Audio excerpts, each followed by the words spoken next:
গ্রামাঞ্চলে স্বাস্থ্যসেবা প্রাপ্তির ক্ষেত্রে বৈষম্য দূর করা বর্তমান সরকারের অন্যতম একটি প্রায়োরিটি। বৈষম্য দূর করে স্বাস্থ্য সেবার বিকেন্দ্রীকরণের লক্ষ্যে আমরা ইতিমধ্যেই পদক্ষেপ গ্রহণ এবং বাস্তবায়নের কাজও। ভালো লাগলো সরকারের এই সিদ্ধান্তটা। বাংলাদেশের মানুষের ঘরে ঘরে চিকিৎসা পৌঁছে দেবার অন্যতম প্রায়োরিটি দিয়েছে। সেই সাথে মাননীয় সরকার বাহাদুর জনাব মোহাম্মদ তারেক রহমানকে মনের অন্তরস্থল থেকে জানাই ধন্যবাদ। কিন্তু সরকার মহোদয়কে সম্মান করি, সেই সম্মানের সাথে বলতে চাই, আপনি হয়তো স্বাস্থ্যসেবা মানুষের দ্বার প্রান্তে পৌঁছে দিবে সেই লক্ষ্যে কাজ করতেছেন, কিন্তু আপনি তো কখনোই এটা পারবেন না। এটা বাংলাদেশে সম্ভব না, কারণ বাংলাদেশ অর্থনৈতিকভাবে হতদরিদ্র।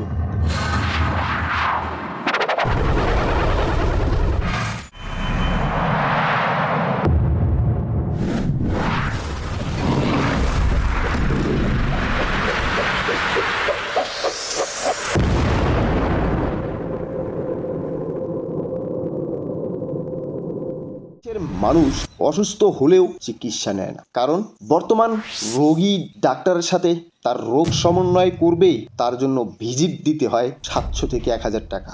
মাননীয় জনাব তারেক রহমান সাহেবকে বলতে চাই, আপনাকে চিকিৎসা বাংলাদেশের মানুষের ঘরে ঘরে পৌঁছে দেওয়ার কোনো দরকার নাই।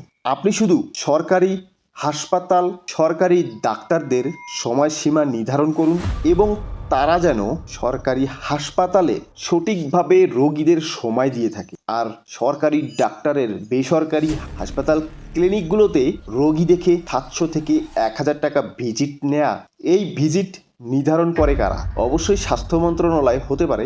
ভিজিটের এই বিষয়টা যথাযথ মাথায় নেবেন, কারণ একজন সরকারি ডাক্তারের ভিজিট সর্বোচ্চ গেলে 50 থেকে 100 টাকা হলেই এনাফ আমি মনে করি।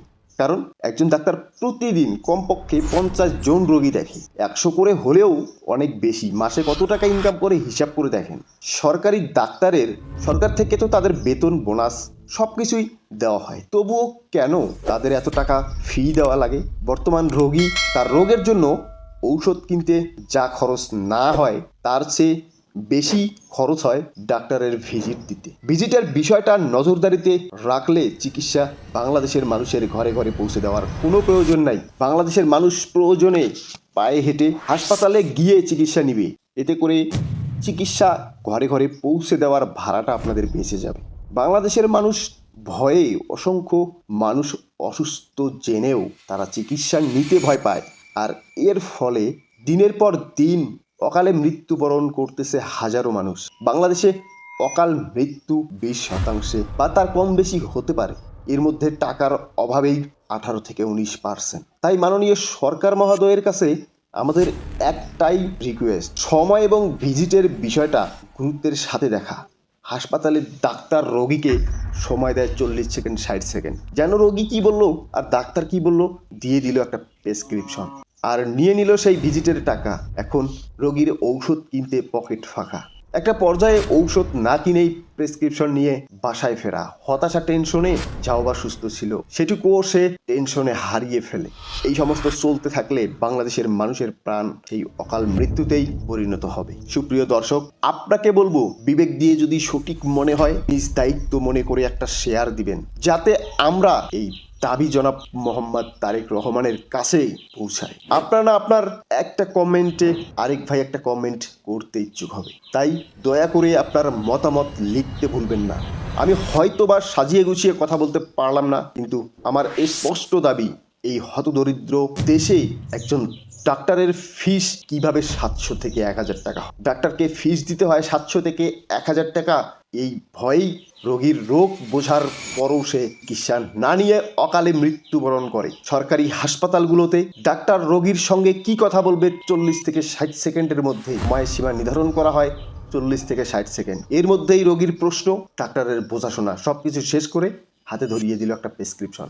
সেই একই ডক্টর বেসরকারি ক্লিনিক, বেসরকারি হাসপাতালে ঘন্টার পর ঘন্টা সময় দিয়ে 700 থেকে 1000 টাকা করে ফিস নিয়ে নিজের ব্যাংক ব্যালেন্স বৃদ্ধি করতেছে, যেখানে সে সরকারি সুযোগ সুবিধা ভোগ করতেছে। অপরদিকে বেসরকারি ক্লিনিকগুলোতে রোগী দেখার নামে রোগীদের কাছ থেকে নেওয়া হচ্ছে ফি 700 থেকে 1000 টাকা করে। এই বিষয়টা সরকার মহোদয়ের নিকট আবেদন, আমাদের বিষয়টা নজরদারিতে দেখবেন এবং আমরা মনে করি আপনি যদি বিষয়টাকে নজরদারিতে দেখেন আপনার স্বপ্ন বাস্তবায়ন হবে। স্বাস্থ্যসেবা মানুষের ঘরে ঘরে পৌঁছে না দিলেও মানুষ প্রয়োজনে হাসপাতালগুলোতে গিয়ে চিকিৎসা নিবে, তারপরও বাংলাদেশে অকাল মৃত্যুর হার অনেক কমে যাবে। আমার সাথে আপনি যদি একমত হয়ে থাকেন, আবারও বলতেছি ভিডিওটাকে শেয়ার করবেন, যাতে করে অন্তত পক্ষে সরকারের নিকটতম কোনো পার্সনের কাছে ভিডিওটা পৌঁছায়। আমি আর বেশি কিছু বলবো না, ভিডিওটা এতটুকু। আর আপনার মতামত কমেন্টে ভুলবেন না। আমাদের সাথে থাকতে চ্যানেলটাকে সাবস্ক্রাইব করবেন।